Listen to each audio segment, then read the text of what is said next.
Across the world, every ancient culture has some story, some myth that explained how life began. But they weren't just storytelling for fun. These beliefs were cosmologies, psychological frameworks, and cultural mirrors. They reveal what culture feared, valued, respected, and believed about itself and the universe. There are various types of myths, and they say a lot about their culture. First, there's the idea of creation from clay or earth. And we see these examples in Mesopotamian with Enki, Greek with Prometheus, Yoruba with Obatala, and the Hebrew Genesis. These clay-based myths emphasize the intimacy between humans and nature. We're not just on Earth, we are Earth. These cultures often respected agriculture, had deep earth-based rituals, and saw divinity in the physical body. This symbolized mortality, humanity, and rebirth. Then there is the cosmic egg or the primordial egg. And we see examples of this in China with Pangu, and the Hindu philosophies, as well as Finnish and Orphic Greece.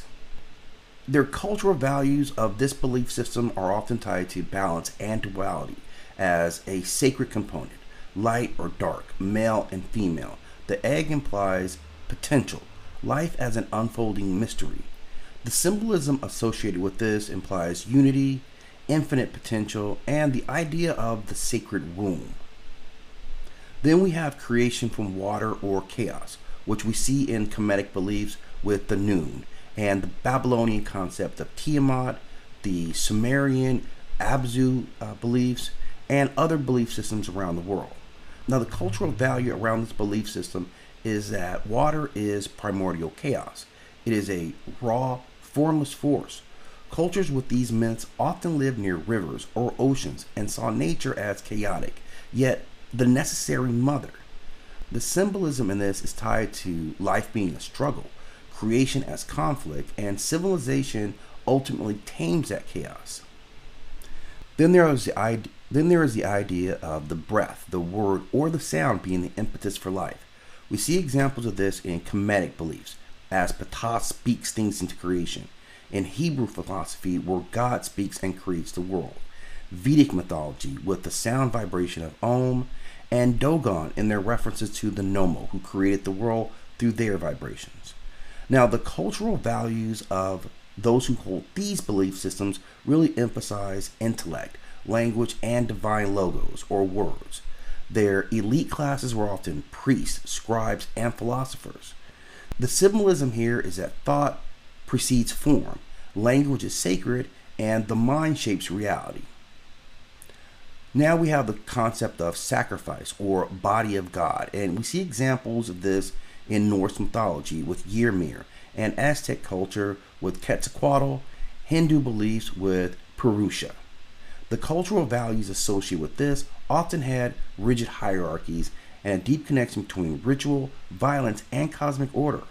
Life came from death, and sacrifice wasn't cruelty, it was necessity. The symbolism associated with this is that the divine must die for the world to live, and nothing is born without loss. What these myths say collectively about humanity is we're obsessed with meaning. No ancient culture shrugged and said life just happened. They needed a narrative, and that need gave birth to religion, philosophy, and eventually science. We are myth makers by nature. We see ourselves as part of something larger, whether it's clay, egg, water, or divine flesh. These myths connect us to the cosmos.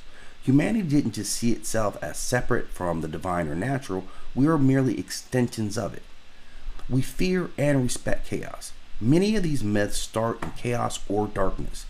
This speaks to a universal anxiety about the unknown and the belief that order must be imposed. Now you enter concepts such as kings, gods, and laws to control that nature. The idea that creation requires sacrifice, whether it's a god's body or a cosmic battle, nothing is created without cost. Ancient people understood this and wove this into their mythos, into their way of life. In a way, it was a way of explaining war, death, labor, and even childbirth. And then the idea that the divine is not distant.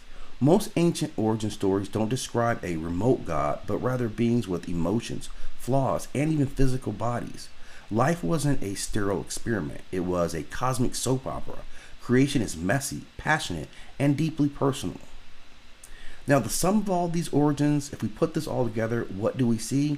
Humanity is a species of story driven meaning seekers, trying to make sense of our fragile, miraculous existence. Our myths echo our terrain, our fears, our hunger, and our hope. Whether we are molded from clay or sung into being, we keep asking the same questions. Why are we here? And what does that say about who we are? And that's the deepest magic of all. We never stop creating myths, we just swap papyrus for pixels. If you have more that you want to add to this particular piece about origin stories, please do so in the comment section.